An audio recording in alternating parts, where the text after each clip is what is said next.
Okay, I have an announcement first. So it's been, I should probably do this in a different order, but it's been an absolute pleasure to be your co-chair for the last 7 years. And I've learned tons about the writing industry and publishing and craft, and it's been super fun to meet all the authors that we have coming in here.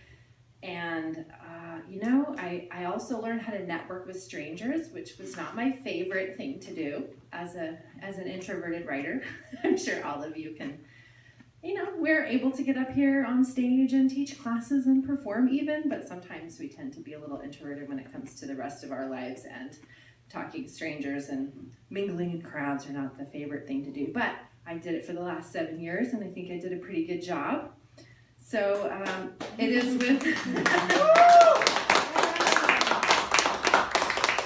mixed emotions that I'm going to be stepping down from my active role as co-chair and turning the reins over full-time to Rebecca. She's going to be the solo flyer here with lots of help from Lindsay too. So thanks so much for participating in all these meetings with me and putting up with my forgetfulness and for making me feel important. I hope that you'll continue coming and we can talk as mutual attendees, in chairs instead of me being too busy behind a table or something. So that would be really fun for me. What I'm going to do instead is up my production schedule. I'm going to be I've published something already this year, and I've got a box set coming out in the summer and a novel coming out in November. So I'm going to be trying to publish a couple of books a year. That's my plan. And I've also designed a low-cost series of classes for writers about indie publishing. And I'm going to be starting that in the fall at Willamette Writers at the Adult Activity Center. So that's what I'm going to be spending my energy on instead of here. But I will be at the conference this summer, so I'll see you there. And I will be coming to the speaker series meetings. So on to my reading. Okay, so the scene that I'm going to read, I'm writing, and this is from my work in progress, and it's a love story about an American woman, Nicole, who is marrying an Indian man, Kabir, so that he can get a green card and get into the country. And I don't know if the scene will end up in the final book. It's one of those, as writers, you all know that moment where the character jumps in and tells a story that you knew nothing about. So that's what this is. So I don't know if it'll end up there, but I really liked the story and I wanted to honor her telling of the story. So in this scene, Nicole is talking to her Indian boss, and that boss is the cousin of the man that she's to marry. She knew she wanted to be a part of this family, this Indian family that was so much more familial than her own. Raised by a single alcoholic mother with no siblings, had Nicole lapping up the love and connection that Mahalo was offering now. Tears threatened to well up, and Nicole beat them back. She didn't want to have to explain what her tears of gratitude meant, or why she felt as she did.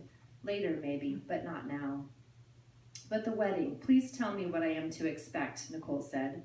She pulled Mahala to the couch, where they sat down and talked until the lights were turned off and Auntie G brought chai and joined them. After that, the topic switched to Islam.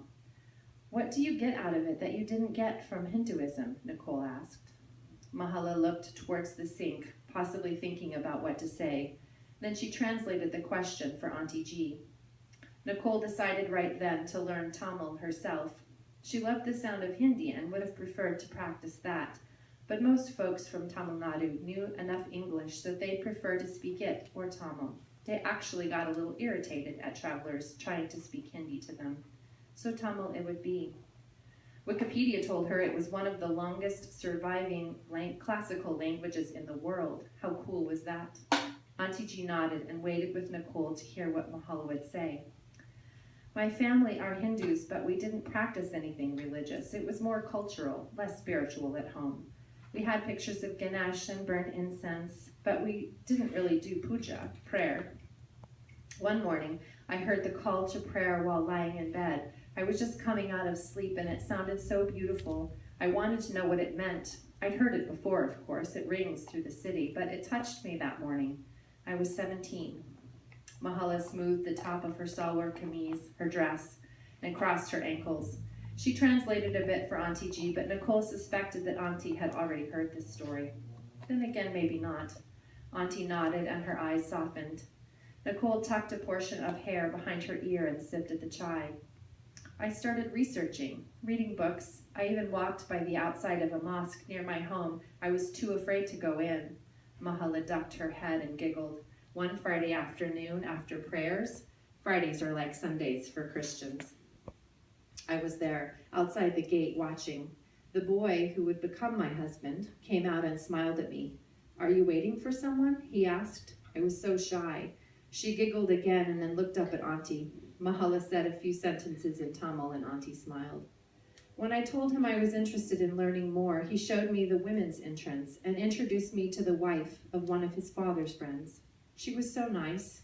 And the more I attended with the women, without my parents knowing, of course, the more I saw what a kind and helpful people Muslims really are. Mahala shook her head. I'd always been told to not associate with them, that they were involved with terrorism.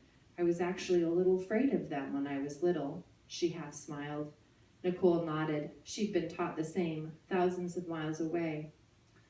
Amr waited for me after that, every Friday, for a year. He was always respectful and kind and answered all my questions about Islam. When I told my Muslim friends that I wanted to convert, they were all so happy. And when I told Amr, his eyes shone bright, and he took my hand and squeezed it. He put it on his heart and didn't say a word. Mahala's voice shook, and she blinked her eyes several times. Nicole gulped at her tea, doing the same. What a love story. Mahala put her hands to her chest and smiled at Auntie G. Then Mahala smiled and looked back at Nicole. That was the day I told my parents. Mahala gripped her dupatta, scrunching the fabric in her fists. Her voice low now, she finished her story. My father was so angry. He forbade me to stay in the house any longer. My mother was crying. It was terrible. Nicole's heart pounded. Kicked out at 18. I went to that first woman I met at the mosque. Amar's father's friend's wife? Nicole chuckled and Mahala nodded. She took me in and was so caring. I learned all over again what Islam is all about, what it teaches people about being good. When I held the Quran the morning I said my Shahada, my declaration of faith, I cried. Mahala shrugged. When I read the Quran, I feel guided. I feel Allah's presence. Nicole took a deep breath. She hadn't realized she was holding it in. Mahala's story was riveting and lovely, and both happy and sad. Suddenly chilled, Nicole wrapped her dupatta around her shoulders like a shawl. So, she said, that's what you get out of Islam that you didn't get from Hinduism. Nicole smiled, then impulsively wrapped her arms around Mahala and laughed, even while her throat tightened. She hugged Auntie G too. See you tomorrow, Nicole, Mahala said. Khuda Hafiz, Nicole said and winked. She ducked through the door. Peace be upon you too, Mahala called out. When Nicole got in her car, she put her face in her hands and let the tears fall. Such relief emptied out of her veins that each tear was coated with it. She would belong. Mahala would be her sister. She would have a family again if she ever had one to begin with. She'd thought so with Tony for a while. He'd been an only child too, but Nicole and Tony had been on their way to making their own. This time, Nicole was determined to make it stick. She wanted Kabir and the family that came with him for real. Not just for the 2 years the immigration department would need to see them together in order to legitimize the wedding. She wanted this family for real, and she would do anything in her power to make it so.